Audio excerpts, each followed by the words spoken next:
What's going on, people? Mike C-Town here. So this video actually started out as being a what do you want to know video, but with the question that was asked and the direction I'm taking it, I felt like it would be a little bit difficult to make it one. So here's the deal. Jack Lance, he asked, how did you get into extreme music?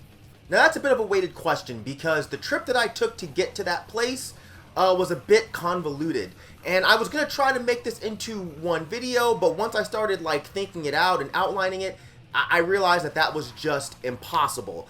The reason for that is I felt like a lot of it would be incomplete.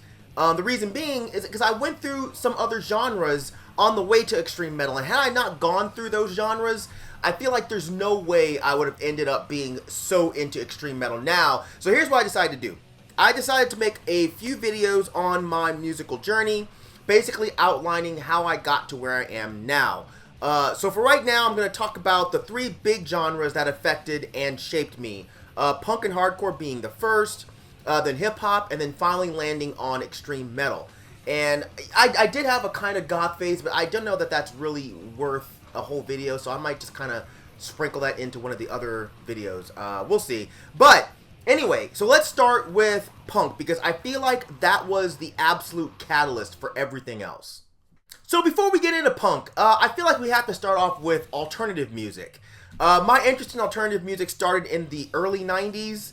Well, I was into other types of music from being young. I remember being a kid and hearing songs by like AC/DC and Beatles and thinking that they were pretty cool. And I remember getting a Whitesnake Slip of the Tongue cassette that I've mentioned before and thinking it was super cool.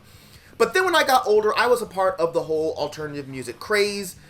So I liked stuff like Pearl Jam for a hot minute. I liked Nirvana. I liked The Breeders.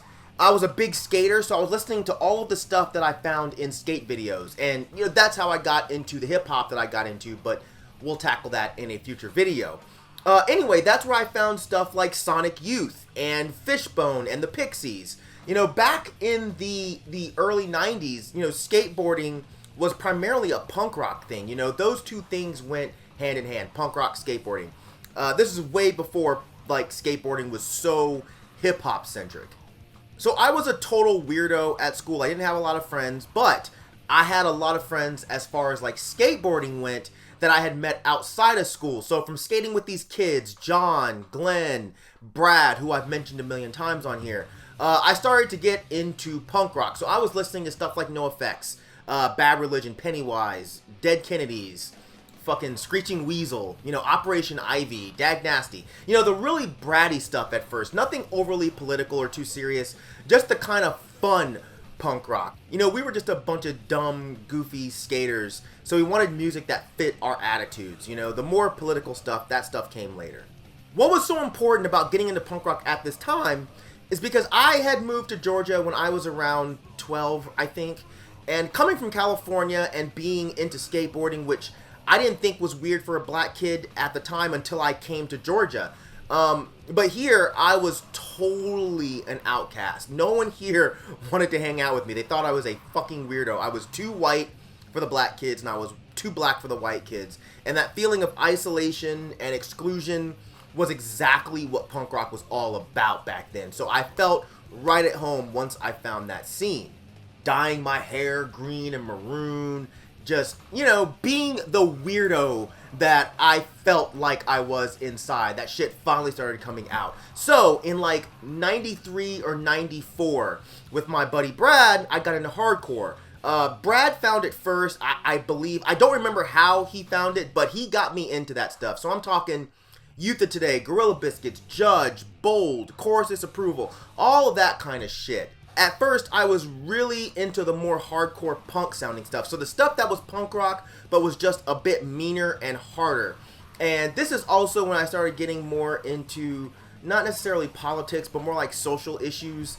So I was listening to music that reflected that. So on the punk end of the spectrum, it was stuff like Crass and Discharge, Subhumans, even Propagandhi. I was eating up all of that extremely liberal punk rock stuff.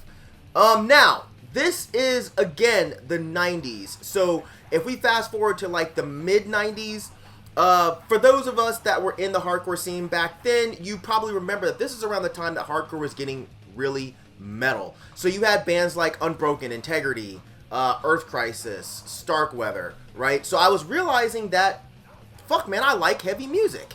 You know, my attention shifted from mostly punk rock to digging more of the heavier stuff. I credit a lot of this to Integrity's Those Who Fear Tomorrow. Like, that was the album that really shifted my attention. It was the perfect transition album from, like, punk rock into the harder hardcore end of stuff. And that really threw me into the world of heavy music, which we will get into.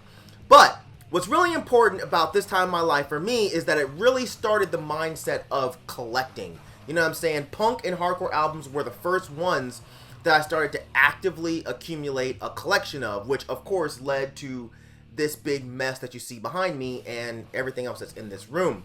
What it also did was it created this feeling of personally relating to artists, hearing an artist say something and personally identifying with them. And because the hardcore scene was so personal and there was a very small separation between the band and the audience, what was so cool about all this was my musical journey started off with understanding that artists were just people and not these untouchable icons, which clearly affects the way I think about artists today.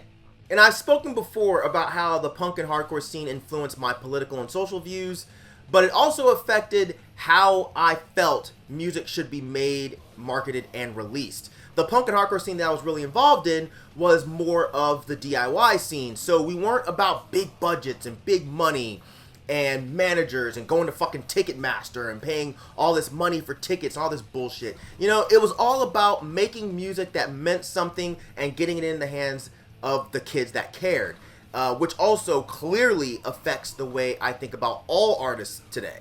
So there are specific reasons as to why I felt like I had to start this whole conversation off with talking about punk rock. It doesn't make any sense yet, but all of this stuff will come into play very heavily when we start talking about the other genres in the future videos. So that's kind of it for this one. Let me know if you guys even care if I should do the other ones, or if this is something that you even want to hear about. If you're enjoying it, awesome. Leave your comments down there about how you got into the first genre that you got into, and let's continue this conversation, man. I think the other two videos I think are gonna be pretty interesting, if I do say so my motherfucking self. So that's it for right now. As usual, thank you for living, thank you for loving, thank you for being you, and I'll see you guys very soon. Alright? Peace out, boy!